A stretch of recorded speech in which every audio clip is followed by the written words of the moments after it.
de las que estamos viendo ahora, que es el COVID, ¿no? Y una de ellas es justamente el H1N1. Excelente, doctor. Bueno, le oriento para compartir Sí, pantalla, doctor. sí, por favor. Ya, entra a Share. Bueno, yo estoy compartiendo pantalla, perdón. Entra a Ya, Share, hace clic y le va a aparecer Share Screen. Hace sí, clic ya, y sí, vuelve a apretar Share Screen.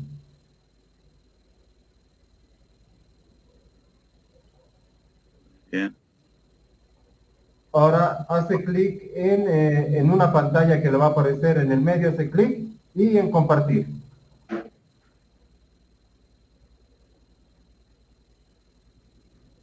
Perfecto, doctor. Ahora, ocultar, por favor. Tiene allá la palabra ocultar, haga clic. Ahora puede compartir su presentación, por favor, doctor. ¿Se ve? Perfecto. Haga Muy clic bien. en hacer la presentación completa. Muy bien, doctor. Está excelente. Por favor, continúe. Muy bien. Buenas tardes. Muchas gracias por la oportunidad que me da la universidad. En realidad no es para hacer tener miedo a los estudiantes o al auditorio, ya que en estos momentos sufrimos una pandemia del coronavirus que en realidad está viendo gente sufrir, familiares y gente morir, ¿no? Lamentablemente no va a ser la única experiencia de pandemia que vamos a tener actualmente, sino estamos esperando otro virus que es mucho más letal. En este caso es el virus de la influenza tipo A H5N1, que es en realidad llamado la gripe aviar.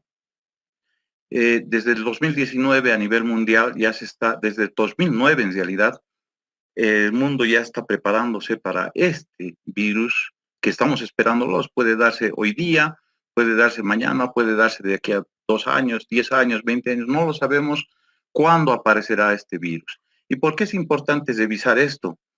Ya que la mortalidad que tenemos, por ejemplo, en este coronavirus es del 3.5 al 4.5%. Y en Bolivia, Oruro es el que se lleva la flor, ¿no? Por más del 4.5 hasta el 5% de mortalidad.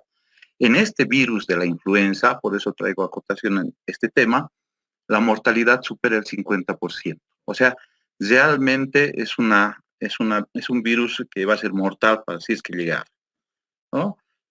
Traigo esta imagen para que un poquito vayamos viendo los virus de emergencia actualmente, especialmente del tipo A. Porque fíjense, en 1918 apareció el H1N1, ¿sí? Donde hay una mortalidad alta, entre 20 a 40 millones de personas han muerto en 1918. Y duró, fíjense, el H2 y el H3 aparecen en 1957, el H3 en 1968. El H1 empieza nuevamente la influenza rusa en 1977 y el H5, fíjense, empieza a aparecer el año 1997. El H5, el 2003 y hasta la fecha sigue habiendo reportes de casos y ahí como vemos, el H5N1, el 2013 hasta el 2021 sigue presentándose casos esporádicos. El H1N1 vuelve a aparecer en el 2009 con la influenza mexicana. ¿Se acuerdan ustedes que hemos tenido una pandemia anterior con eso? Y actualmente, desde el 2019, tenemos el coronavirus, que es otro tipo de virus, pero que no hay que perderse con el virus de la influenza. En esta charla vamos a tener este contenido en la cual hablamos qué es la influenza tipo A, es una enfermedad emergente. Vamos a ver las diferencias en influencia estacional, aviar y pandémica, la historia que ya un poquito hemos tocado, la situación actual, el impacto que puede producir este virus y lo que vamos a hacer para prepararnos para la próxima pandemia. Decíamos que es una enfermedad emergente y es infecciosa, ¿de acuerdo? Estas enfermedades emergentes han empezado a aumentar en 4 veces, fíjense, en la última mitad del siglo XX. La mayoría provienen de animales silvestres. El H5N1 de baja patogenicidad se originó a partir de las aves silvestres, pero de alta patogenicidad en aves domésticas. Entonces, ya ahí nos damos cuenta de que de las animales silvestres o las aves silvestres tienen que pasar a las aves domésticas, ¿no? ¿Dónde es el mayor riesgo? Como en el coronavirus, fíjense, sudeste asiático o sudeste asiático, también, pero se ve en la India, África y también en Nigeria. En esos países o en esos sectores es el mayor lugar de riesgo donde puede aparecer este virus, pero puede aparecer en cualquier lugar, ¿no? Entonces, la influenza en sí se puede clasificar en una influencia estacional, que sería la influencia del tipo B. O sea, existen dos tipos de influenza, el A y el B. El B es el estacional que cada año tenemos, ¿no es cierto? Y nos vamos nosotros vacunando si es que se da el caso, ¿no? Cada año a veces nos enfermamos de esta gripe estacional. Pero la aviar es la que viene justamente del tipo AH5N1. Fíjense, va a estar presente en el mercado donde hay aves vivas. Esta es una foto de Vietnam donde manejan harta. Y no es muy diferente con nuestros mercados, ¿no es cierto? Si vamos, por ejemplo, en Cochabamba, se ve estas imágenes donde hay muchas aves a la venta y donde se manejan este tipo de animales. Y la pandémica, fíjense, esta sala de hospital de influenza de 1918, donde hay uno tras otro personas infectadas con ese. Bueno, solamente la gripe aviar ahora vamos a hablar, ¿de acuerdo? La influenza aviar.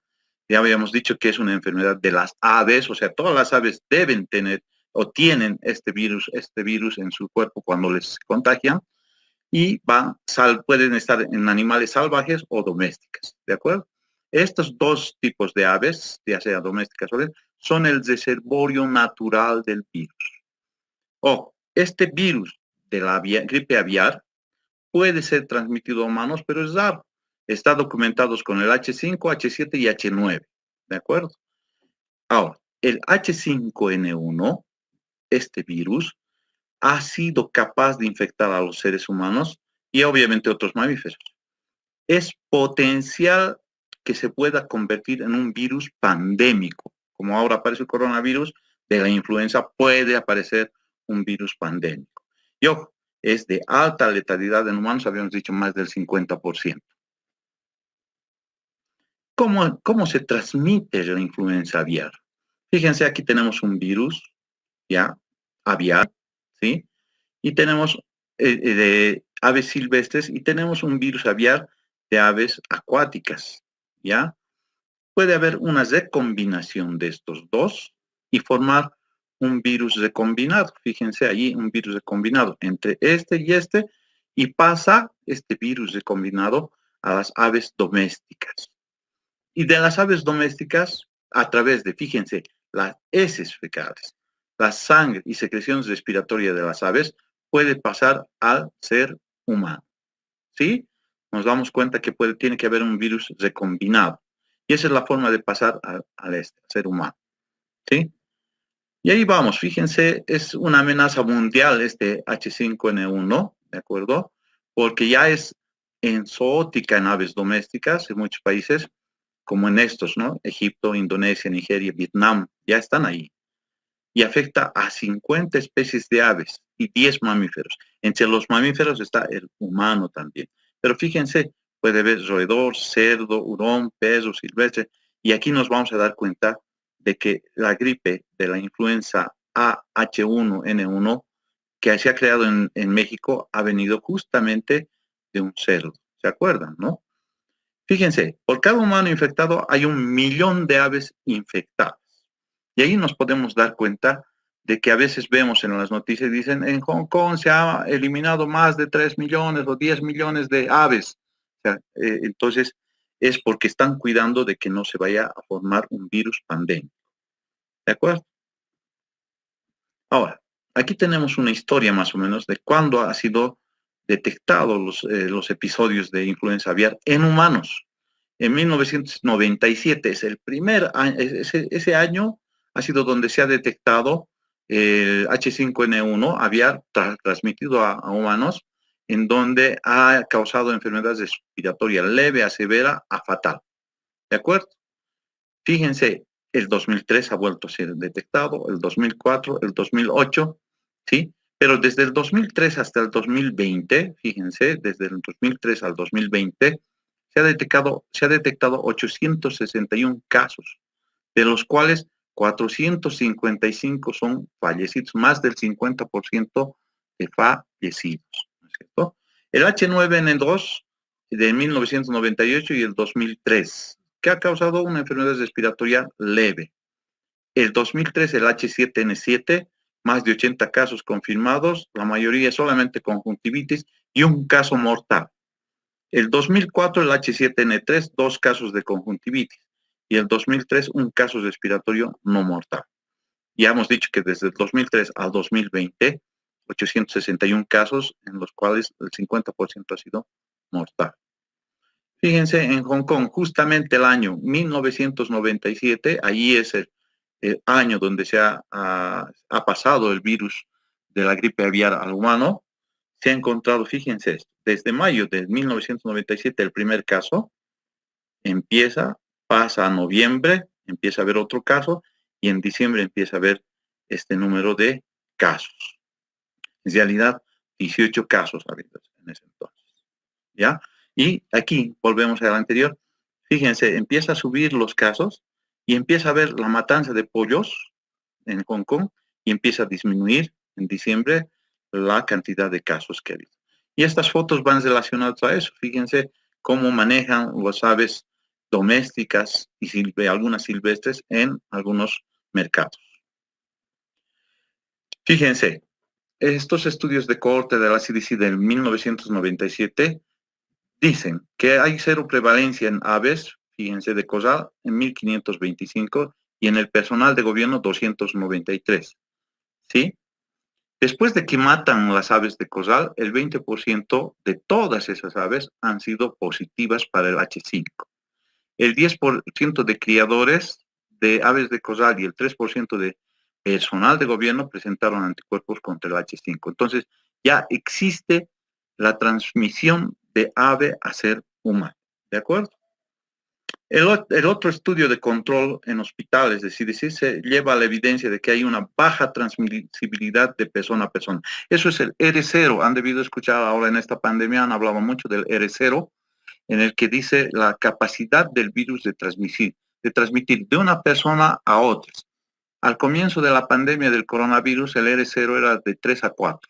O sea que una persona podía contagiar a 3 o 4 personas. Pero actualmente con estas nuevas cepas, el R0 ha subido a 8. O sea que uno puede transmitir a 8 personas. En cambio, en este virus, la transmisión, el R0 es muy baja para que pueda ser sostenible la infección. ¿De acuerdo? La historia de la influenza es interesante conocerla. En 1918, el Spanish flu, o sea, la gripe española, que estaba dado por la influenza tipo A, H1N1, ha causado de 20 a 40 millones de fallecidos. Fíjense ustedes cómo se vestían antes, cómo caminaban, creo que no hay mucha diferencia, y cómo estaban antes y ahora cómo están nuestras salas, ¿no? En 1957 ha habido la gripe asiática o Asian flu, donde era la influencia tipo AH2N2, donde han causado muertes de 1 a 4 millones de personas, ¿sí? En todo el mundo. Y en Hong Kong, fíjense, en 1968, el flu, Hong Kong, ha causado muertes de 2 a 5 millones de personas, ¿sí? El 2009 ha surgido la otra pandemia, un virus pandémico de la influenza AH1N1.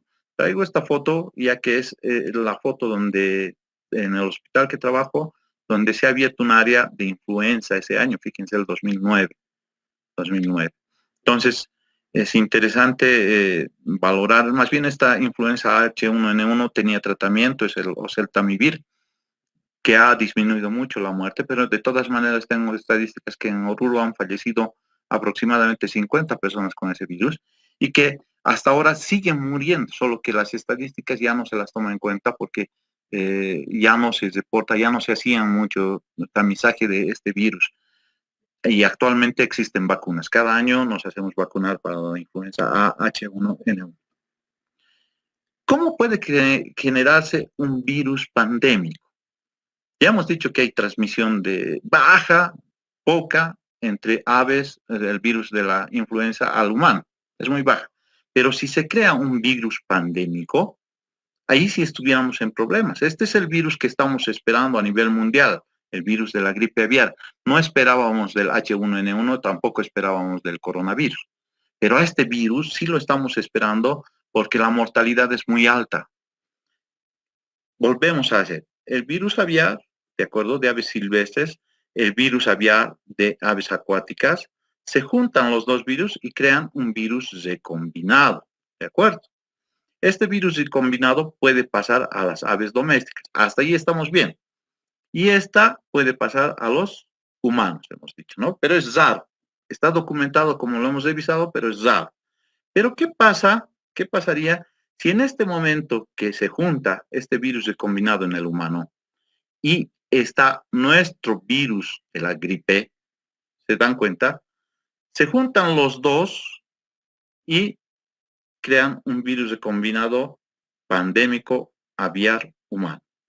Entonces, tendríamos que tener justo en ese momento el virus aviar recombinado y un virus humano recombinado. O sea, los dos se juntan y se crea un nuevo virus que es el virus pandémico aviar humano. Ahora, fíjense ustedes, ¿cómo ha sido en México? El virus recombinado de las aves silvestres y acuáticas o un virus de la parte del cerdo, ¿de acuerdo? Que se ha juntado con el humano y esta recombinación pasa en cerdos y puede crear el virus pandémico. Ese es el virus que se ha creado del H1N1, la anterior pandemia. ¿Sí? Bueno, hablamos de influencia aviar tipo A, H1N1. ¿De qué viene ese nombre? Existen subtipos. El subtipo es hialuronidasa, ¿de acuerdo? Y la neuroaminidasa. ¿Qué son estos? En su estructura del virus tienen en su cápsula tienen esos antígenos. Entonces, al tener esos antígenos, por ejemplo, H1, el H1 está en humanos, puede estar en cerdos, pueden estar en aves. Y el N1 puede estar en aves, en cerdos y en humanos. Entonces se junta con cualquiera de estos y pueden crear el H1N1. Existen 16 subtipos de H, ¿de acuerdo? Del 1 al 16. Y 9 subtipos del N. Entonces puede haber un montón de recombinaciones. Puede haber el H3, fíjense, el H3N1, puede haber el H3N7, o sea, y así. O puede haber el H15N2, ¿se dan cuenta? Entonces puede haber un montón de recombinaciones y puede aparecer cualquier tipo de virus pandémico recombinado. Ahora, en 1918, ¿cómo era el asunto? El del ave más el del humano y ha salido el H1N1, casi similar al mismo que ha venido hace 9 años. Pero la diferencia está que en 1918 han fallecido de 20 a 40 millones de personas. En cambio, en el H1N1 del 2009 ya la mortalidad es menor porque ya teníamos tratamiento, el oseltamivir, que no tenían en el 1918. Y además ya hay vacuna para ese H1N1, ¿no? En 1957, en la influenza asiática, fíjense, ha habido el H2N2 más el H1N1 recombinado los dos y se ha creado ese nuevo virus pandémico. En 1968 ha habido del H3 y el H2N2 y se ha creado ese nuevo virus. Entonces sigue habiendo más recombinaciones para crearse nuevos virus pandémicos, ¿no? Decíamos que esta es la situación actual, se ha ido confirmando. Los últimos datos que hemos tenido es que desde el 2003 hasta el 2020 actualmente han habido 861 casos. ¿Cuál es la clínica? Fíjense, no varía mucho del coronavirus. Hay un periodo de incubación de 7 días en promedio, pero generalmente de 2 a 5 días. Es similar al coronavirus, ¿de acuerdo? Y esta vez no es a exposición de aves, ¿no? Enfermas o muertas, sino a pacientes ya con COVID, ¿no? Ahora, hay una fase temprana donde hay tos, fiebre, odinofagia y sinosea. Si progresa la enfermedad, hay disnea, dificultad para respirar, taquipnea Y fíjense, en este cuadro dice que la letalidad general es del 60%. Y fíjense, entre 10 y 19 años, 76%. O sea, sube en la parte joven. ¿Sí? ¿Y cuánto tiempo desde el inicio de la enfermedad hasta la muerte? En promedio 9 días. Pero puede llegar hasta 31 días. Entonces, este virus del H5N1 de la gripe aviar es mucho más mortal que el virus del coronavirus actual. Y ahí, ¿cuáles son las complicaciones? Como ahora en el coronavirus, la neumonía, la falla respiratoria, síndrome de dificultad respiratoria aguda o de estrés, la falla multiorgánica, reportes de encefalitis, sepsis, shock. Entonces, todo esto está pasando en este momento en chiquitito con el coronavirus, ¿no? Cuando hay esta exposición de casos, ¿de acuerdo? Cuando hay un contacto entre ave y humano, cuando pasa eso, se da cuando hay contacto directo con aves enfermas o muertas, ¿de acuerdo? Una semana o antes de la enfermedad. Y exposiciones ambientales. Ejemplo, visitar un mercado con aves de corral vivas. Eso se ha dado en Hong Kong. ¿Sí? Y si están enfermos más todavía. Y ahí está, los gallos peleando que pueden tener el virus de la gripe aviar. Y ahí, fíjense, es un pudín de sangre. Nosotros aquí en Bolivia, la única forma que vemos sangre y a veces he visto que toman es cuando hacen la huilancha, ¿no? Para adorar a en algunos lugares hacen eso, les cortan el cuello y toman incluso en allá, fíjense, en las aves. Agarran y eso es un banquete para ellos en Vietnam. Y estos, fíjense, estos mataderos insalubres y demás, eso hay en Vietnam, en los lugares donde más está. Muy bien. Habíamos dicho que la transmisión de persona a persona de este virus es muy rara, pero está documentada, lo hemos visto ya. Es limitada, sí, se ven en grupos pequeños y es no sostenido, o sea, no aumentan más los hechos, ¿de acuerdo? ¿Cuáles son las condiciones? Que el contacto sea muy cercano y muy prolongado y obviamente sin protección, ¿de acuerdo? Y estos casos se dan en familiares con vínculo de sangre, mayormente en esos.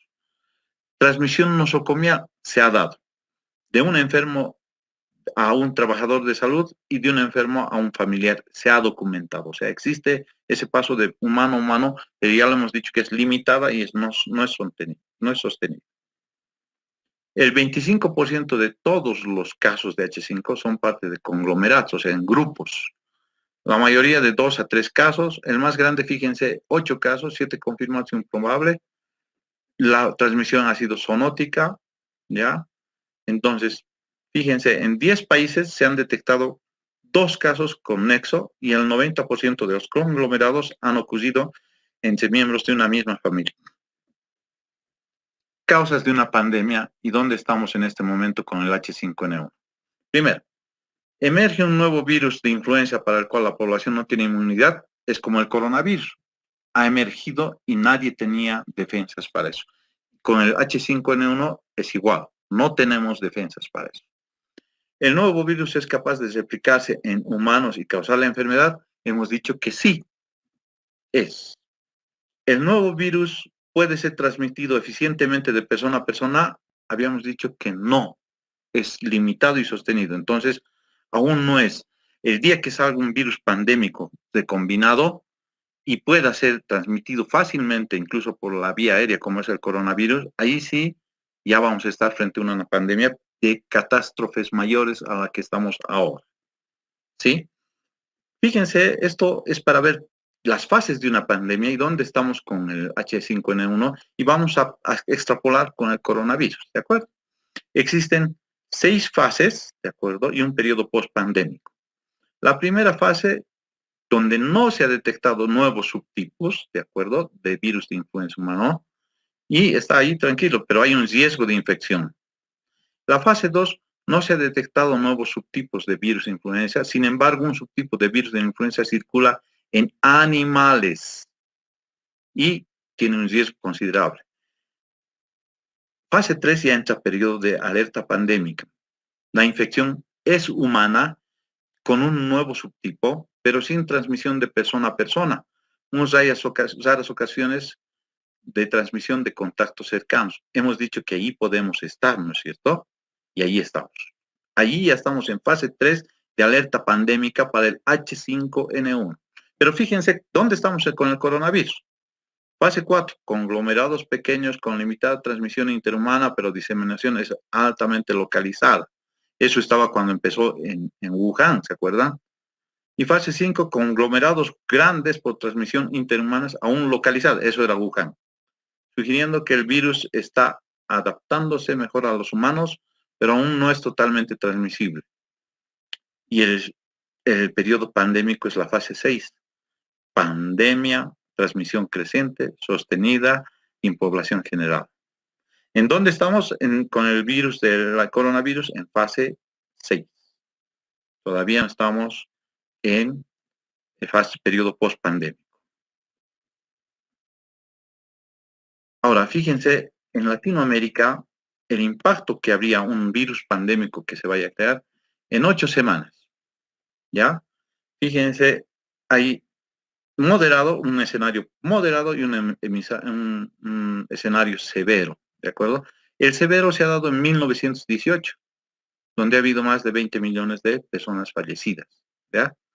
En cambio, en el moderado, en 1968, donde ha habido menos cantidad, hasta 2 millones a 4 millones. Pero fíjense la cantidad de hospitalizaciones que ha habido en cada uno de los dos. En el de 1918, más de 11 millones de hospitalizaciones. En cambio, de 1968, 1.461.000. Pero fíjense la cantidad de ambulatorios que ha habido. Miren, 68.470.000 y en el otro 76 millones, en el moderado. Bueno, todo el mundo se está preparando para este nuevo virus que puede llegar hoy, mañana, pasado, al año, 2 años, 3 años, no lo sabemos. Pero tenemos que estar preparados, ¿de acuerdo? Fíjense, hay más de 30 planes nacionales, 17 planes nacionales adicionales de la influencia pandémica.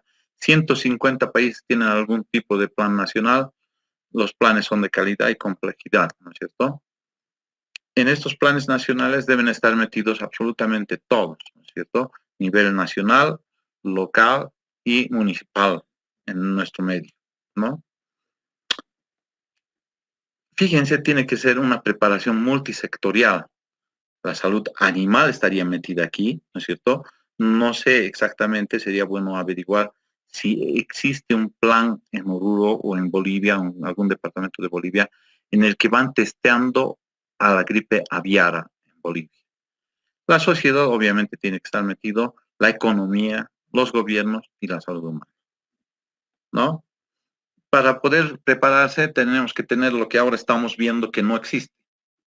Medidas de prevención, no farmacológicos, enlaces internacionales, vigilancia intensificada, difusión, comunicación social, medidas de control de infecciones, todo eso. Si va a haber cierre de escuelas, si va a haber distanciamiento, o sea, todo eso tiene que ver. Y las farmacológicas, la principal, la vacuna. Pero también tenemos que tener antivirales y también antibióticos, ¿no? Lo que no tenemos ahora. Estos son los planes locales, ¿de acuerdo? Que tienen que haber todo eso, incluso simulacros de que pueda haber un caso inusitado de gripe aviar, ¿de acuerdo? La respuesta tiene que ser multisectorial a nivel local y tiene que haber una respuesta hospitalaria y equipos de respuesta rápida. Estos equipos de respuesta rápida tienen que crearse a nivel nacional, subnacional y locales, ¿de acuerdo? Es interesante este equipo de respuesta rápida, ya que son los primeros en reaccionar ante un episodio que no es normal. ¿Sí? Muy bien. Lo que tenemos que hacer es primero una detección y la detección tendría que ser una detección temprana porque cuando ya es tarde, ya el virus está diseminado, ¿no? Y hay que adoptar medidas de control ante el foco y sobre todo eliminar o reducir la circulación viral. Tienen que ser rápidos, los equipos de control de respuesta rápida tienen que actuar rápidamente, ¿ya? La amenaza no ha disminuido desde el 2005, ¿ya? Eso es lo que sabemos. La epizotia continúa. El virus se ha tornado en zoótico en países de Asia y África. Ya hay transmisión de animal a hombre, ¿de acuerdo? La exposición y casos en humanos continúa. Ya hemos dicho que hasta el 2020 han habido casos reportados. No se ha producido una transmisión sostenida entre personas, porque si empieza a haber esa transmisión sostenida y que empiece a haber más casos, estamos frente a un virus pandémico nuevo. Muchos países han elaborado y probado sus planes pandémicos. Bolivia todavía no. Lo que no sabemos, ¿cuándo ocurrirá la próxima pandemia de influenza? ¿Cuándo? No lo sabemos, ya les he dicho, puede ser hoy, mañana, pasado al año, no. ¿Cuál será la cepa pandémica? La H5N1 es la más probable, esa es la que estamos esperando, pero puede estar recombinada con H3N2 y puede haber mutaciones. ¿Cuál será la severidad de esta nueva pandemia? ¿Será igual que la gripe española? ¿Será igual que la asiática o la de Hong Kong? No sabemos. O igual a la del H1N1, el del 2009, no lo sabemos. ¿Cuántas personas realmente se han infectado con H5N1? Tampoco lo sabemos, porque se ha demostrado que se han tomado muestras en personas que han tenido contacto sin síntomas y que han salido positivos con los anticuerpos. ¿Por qué la mayoría de los conglomerados se dan entre paréntesis? ¿Habrá una susceptibilidad genética? Les comento que cuando hemos pasado el H1N1 del 2009, en congresos post-pandémicos, preguntábamos esto, si había una susceptibilidad genética. Y los mexicanos decían de que sí había, porque, y esa es la posibilidad de que explicar por qué personas en un mismo entorno, algunas han fallecido y algunos han sido simplemente ni una gripe, o sea, no han tenido ni tos, ni nada, ni resfrío. Y también pienso que en este coronavirus existe esa susceptibilidad genética en la que los italianos han descubierto que hay en el cromosoma 3 y en el cromosoma 9. Uno de ellos relacionado con el grupo sanguíneo A. Por eso explicaría por qué en la primera ola era todo el plasma fresco grupo A, ¿se acuerdan? ¿No es cierto? Entonces, ¿no? Ahora, una pandemia es inevitable, lo que está pasando ahora. Coronavirus no lo hemos podido evitar, ¿no es cierto? Ahora, el proceso de planificación mundial es beneficioso. Nosotros ya deberíamos estar bien planificados para el H5N1, fíjense, desde 1997, que no se lo ha hecho, que nos ha agarrado el virus del coronavirus y nos está haciendo estragos, ¿no es cierto? No estamos preparados, ¿no? Si hacer simulacros, simulaciones de visiones externas ayuda, sí podrían ayudar para encontrar defectos. Y todos los países, incluyendo Bolivia y obviamente cualquier departamento, debería estar revisando y actualizando sus planes. Y lo más importante, tenemos que estar preparados como si la pandemia fuera a ocurrir en los próximos días. Fíjense, son 20 años, más de 20 años del H5N1 y no sabemos realmente cuán preparados estamos para esta siguiente pandemia de influenza. O sea, con esto, sinceramente quiero decirles que no es para asustarlos, pero la verdad es que estamos esperando pandemias mucho más terribles, mucho peores que la que estamos pasando ahora. Y creo que los estudiantes actualmente deberíamos de estar preparados para esto, preparados para poder afrontar y a poder ayudar más a nuestra población. Muchas gracias.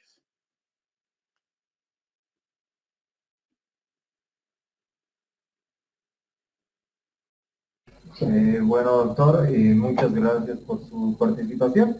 Tenemos algunas preguntas de parte de los estudiantes que nos hacen llegar. ¿Ya, doctor? Sí, está bien. Ya, perfecto. Le voy a leer las preguntas. La primera pregunta es, tratamiento en casos de pacientes con influencia humana y pacientes con VIH.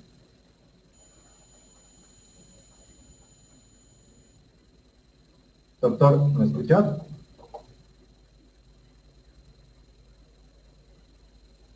No. Le repito la pregunta, doctor. Ah. Tratamiento en casos de pacientes con influenza humana y también en pacientes con VIH. Ya. Dependiendo qué influenza, ¿no? Habíamos dicho que hay una influenza tipo B, tipo A. La tipo B es la influenza estacional, ¿ya? Si es ese tipo y pacientes con VIH, el tradicional antigripal es nada más. Pero si es del tipo A, ya cambia el asunto porque tendríamos que usar un antiviral que se llama el oseltamivir, que utilizan para el tipo H1N1 y que también se ha visto que responde perfectamente con el H5N1. Hay que atacar directamente al virus, el oseltamivir. Perfecto. Bueno, la siguiente pregunta. ¿Por qué las vacunas contra la influenza solamente tienen una duración de 12 meses? Es una pregunta excelente, porque cada año nos tenemos que vacunar contra la influenza, ya sea estacional o la que tenemos ahora para el H1N1, es porque existen mutaciones y cada año va mutando, o sea, vuelve a aparecer mutaciones en la genética del virus y la vacuna anterior ya no sirve para este nuevo virus. Es por eso que hay que vacunarse cada año. Perfecto. La otra pregunta, doctor, es ¿cuál es la diferencia con respecto a la morbilidad y letalidad de la infección que hay entre el COVID-19 y la influenza? Es alta, pues, es totalmente diferente. El del coronavirus, del COVID, la mortalidad, habíamos dicho que es del 3.5, o letalidad es del 3.5 al 4.5, y Oruro ha llegado al 5%, ¿ya? Solo 5. ¿Qué quiere decir eso? Que de 100 personas que se enferman con COVID, 5 a 4, o de 3 a 4 a 5 van a morir. En cambio, en la influenza H5N1, de 100 personas que van a enfermarse, más del 50%, o sea, más de 50, 55, 60% van a morir. Y principalmente los jóvenes, grupo etario de 19 a 39 años. Perfecto, doctor. ¿Cuál sería la mejor estrategia sanitaria para evitar mortalidad causada por los diferentes tipos de influenza? Bueno, la gripe estacional ya tiene su mortalidad. O sea, pensamos de que una simple gripe no mata, no. Existe. En Estados Unidos al año mueren 350,000 personas al año por gripe estacional. Entonces, la mejor forma de evitar eso es la creación de vacunas. Ahora, si no hay vacunas y es un virus pandémico, ya hemos hablado de equipos de respuesta rápida, y existen estos equipos a nivel mundial, desde la Organización Mundial de la Salud, y cada país tiene que tener la detección de esos casos inusitados, que le llamamos, más el manejo específico de esos casos va a disminuir totalmente la mortalidad de estos episodios. Perfecto, doctor. Tengo una pregunta un poco más sencilla. ¿Qué es la gripe humana estacional? Ya lo he explicado. La gripe estacional es un grupo de virus que son del grupo B, ¿de acuerdo? No son del grupo A. El grupo B cada año va mutando y va creando nuevos virus y va llegando cada vez que nos resfriamos. La gripe que tenemos cada año está formado por la gripe estacional. Entonces, tenemos que tener claro que ese grupo de virus es diferente a un grupo de virus del tipo A, que puede ser probablemente pandémico, que es el que puede dar más. Perfecto, doctor. Otra pregunta. ¿Cómo se propaga de un lado a otro la cepa de la gripe aviar H5N1? Es interesante y no estaba en las diapositivas. Normalmente las aves silvestres migran de un lugar a otro para poder sobrevivir. Y estos virus, cuando ya se juntan los salvajes con los acuáticos, pueden, como habíamos dicho, recombinarse, y esta recombinación lo lleva en las aves silvestres de un lado a otro lado, de un lado a otro lado. Y esas aves silvestres que se junten con las aves domésticas, ahí está el peligro. Entonces, también una forma de evitar, por ejemplo, de que se formen estos virus pandémicos es controlar donde se producen, por ejemplo, criaderos de aves. Y en algunos países se crían millones y millones. Entonces, se controla que no haya una explosión de casos de gripes que vayan matando o vayan muriendo las aves para ver que no se cree este virus. Y cuando empieza a haber casos inusitados en las aves, entonces los gobiernos empiezan a eliminar a esas aves que están enfermas. Perfecto, doctor. La siguiente pregunta. ¿Qué medidas se pueden tomar para evitar el contagio de los virus de la gripe aviar? Bueno, ya se ha demostrado de que la transmisión que está hasta ahora no es sostenida y no es continua, y se da en grupos de personas. ¿Qué cosas podemos hacer? Justamente controlar donde venden, donde manipulan las aves que puedan tener este virus, ¿no es cierto? Es por eso que los ministerios, el gobierno debe tener un ministerio donde vaya controlando, testeando a las aves, ya sea silvestres, domésticas y de los criaderos, especialmente de los criaderos. Si nosotros tenemos controlado todo eso, no va a haber el paso de animales a humanos. Perfecto, doctor. Y bueno, una última pregunta. ¿Cómo nos tendríamos que preparar para esta futura pandemia según su criterio? Realmente existen muchos manuales que se están haciendo a nivel mundial. Y ya habíamos dicho que Bolivia tiene que tener un plan nacional, Oruro tiene que tener, o cualquier departamento debe tener un plan departamental, y cada localidad debe tener un plan local. Lamentablemente, en este momento nos ha demostrado que no teníamos ningún plan de ninguna clase para ningún virus, ya que el coronavirus ha venido y ha hecho estragos en nuestro país, en realidad en todo el mundo, ¿no? Pero la forma de prepararnos es justamente eso, haciendo planes para poder contener esta nueva pandemia que estamos esperando. Perfecto, doctor. Bueno, esas fueron todas las preguntas que fueron formuladas para el doctor Javier Mercado. Muchísimas gracias por su participación, doctor. ¿Quiere aportar con algunas últimas palabras antes de contar? Sí, muchas gracias y felicitar a la universidad, mediante usted, a todos los estudiantes que hayan asistido y que pongan sus ganas para poder estudiar más. Muchas gracias nuevamente. A usted, doctor, muchísimas gracias. Espero volverle a ver en otra oportunidad, en otro congreso. Se cuida mucho. Hasta luego, doctor. Hasta luego, gracias. Hasta luego, doctor.